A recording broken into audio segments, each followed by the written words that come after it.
Do you have a morning ritual? Of course you do, even if you don't call it a ritual. There are things we do every morning and they are repetitive, they are habits.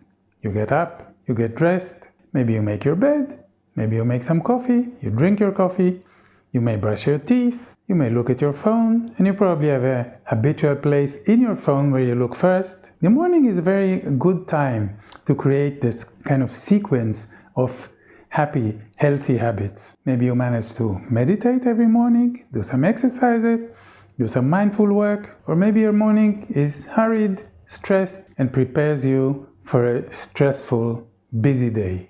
Our habits define us. And I'd like to offer you some help in creating a very useful, helpful, and healthy habit in the morning or at any time during the day.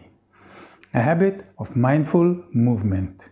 It combines gathering and focusing your mind and calming it down. So you start the day with a solid, calm basis and some movement, but not an exercise type movement. Any simple movement that when you're mindful of it, it can serve as a learning space.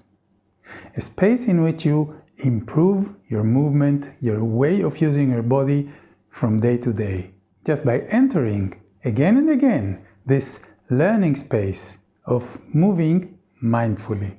I'm offering a free workshop that will guide you through very simple, very short 3 steps to create this habit of mindful movement that you can then repeat again and again, and you'll find yourself on a journey for health, for well-being, for permanent learning and growth. This would be a good habit to incorporate into your life, wouldn't it?